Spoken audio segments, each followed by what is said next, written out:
Hello guys, welcome to my new blog. आज चाहिँ हामीहरू ग्रुप राइड जाँदैछौँ। एउटा स्कुटी र एनएस चाहिँ गइसकेको छन्। हामीलाई चाहिँ पछाडि छोड्दै यार, अब तिनीहरूलाई भेटाउनु पर्ने हुन्छ।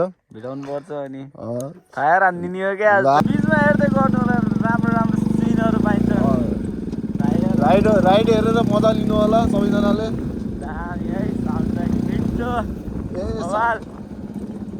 एनएस तिनीहरू कहाँ पुग्यो होला नि अहिलेसम्म। छोडिदिए यार हामीलाई त यार गाइज यार। अघि बाटै खतरा छ यार। वान मिस गेम फिनिस होला, हेर न, ब्रेक पनि लाग्दैन। यहाँ पनि चलिरहेको छ रिपोर्टरहरूको चलपल। आज चाहिँ बाइकहरू धेरै भेट्ने आउने है। सबै आज उसमा पिकनिक खानु गएको। 10-15 पनि भयो। भेटिन्न नि यार बाइकहरू पहिला त है। आशै हुन्छ। रोड चाहिँ हेर्न सक्नुहुन्छ, बेस्तबाट जाने रोड लास्टै दामी छ है। मोबाइल छ, मोबाइल दामी। अहिले चाहिँ हामीसँग माइक छैन गाइस, साउन्डहरू अलिक क्लियर नआउन सक्छ, माइन्ड नगरिदिनु होला। राइडलाई मात्रै मजा लिनु होला। हेर्नु न बाइकको साउन्ड चाहिँ फायर। हाम्रो चाहिँ 3टा बाइक छ है। गाइस हामी फाइनली चाहिँ लोरेकोला आइसक्यौँ। यो पछाडि साइडको यो सोसाइटी चाहिँ पारिहार देखाउँछौँ है गाइस। हाम्रो साथीहरू चाहिँ त्यहाँ पारि लोरे बसिसकेको छ नि त। एनएसको साउन्ड बम्बाल मिठो।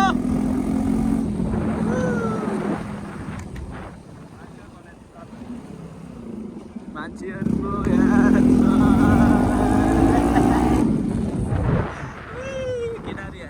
राइडरहरू र गाइस लोरेको घरहरू तर दामी छ क्या। तर खोला साइड नजिक पनि घरहरू राम्रो राम्रो तर ड्रोन ल्याएर होइन दामी हुन्थ्यो क्या बवाल दामी। आज हाम्रो यो प्लानिङवाला राइड पनि होइन, अनप्लानिङसँग आएको। हाम्रो अगाडि मामाहरू है गाइस। यहाँ मामाहरू तर यहाँ बाइकको साउन्ड चाहिँ हिरो। अहिले चाहिँ मामाहरू दिएको र चलपल मामाहरूको अगाडि भागिदिने हो। नम्बर प्लेट पनि छैन। बाइकको अझ नम्बर प्लेट पनि झिकिदिने हो कि चलपलमा। दैलोको चलपल वान्टेडमा छ कि बाइक। जहाँ छुबे त्यहाँ भित्र छिरिहाल्छ।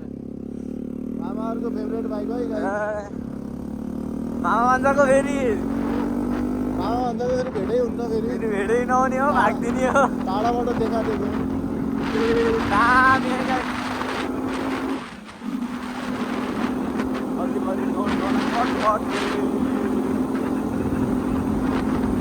फाइनली गाइस हामी चाहिँ ब्ल्याक टाकुरा दामी छ त। यहाँको चाहिँ बवाल ठाउँहरू छ। अहिले त्यहाँ फोटोसोटो हालिदिने हो क्या। ब्ल्याक टाकुर बाइकको साउन्डै क्लियर भन्छ। डम गर्नु होला हो, दामी छ।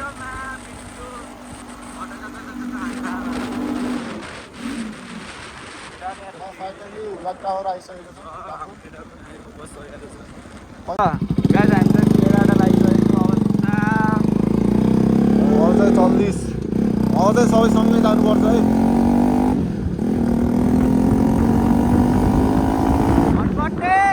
हामी चाहिँ कति 12 बजीतिर आएको होइन। अब यसो केटाहरूसँग भेट भएपछि 1-2 घन्टा बसेर अब अहिले चाहिँ कति बज्यो, अब 3 बज्नुला होला। कालु भाइ अगाडि जाऊ, देखिन्न कि यताबाट। हामी चाहिँ अहिले बिचमा छौँ है। अघि चाहिँ लास्टमा बार्दै थियो, अहिले चाहिँ बिचमा छौँ हामी। टक्क हेर्नु सक्नुहुन्छ केराबारी हाम्रो ब्ल्याक टाकुरको। यहाँ अगाडि यस्तो दामी मन्दिर छ गाइस, हामी हजुरहरूलाई देखाउँछौँ। टक्क चाहिँ यसो मन्दिर सन्दिर हेरेर हामी अब जानु लाग्यो। तर हामीहरू एकचोटि यहाँ पानी परेर आदि नि होइन, चिसो भएर बर्खामा आउँदैन। बर्खामा झर्ना हेर्न कहाँ पुग्ने कहाँ अलिकति खोल्साबाट पनि अलिकति पानी उछिटिएर झर्ना जस्तो भयो भने त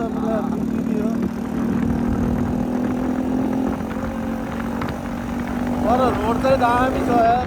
दामी बवाल छ यतातिर। कहिले कतार 15 किलोमिटर हामी त्यति टाढा आएर लास्टमा इन्डी खाने चाहिँ आफैले माथि लगेर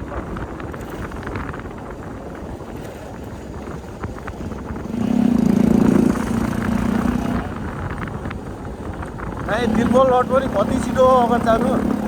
मेट्रो त्यस्तो छ र भने यार होइन यो बेस्तडाबाट झन् उता सोयडा जाने रोड पनि दामी छ क्या। सोयडा जानुपर्छ एकचोटि लङ राइड गर्नु। एकचोटि हिउँ परेपछि हामी जानेछौँ। गर्दा त चिसो मात्रै हुन्छ, हिउँ सिउ देखिन्न होइन।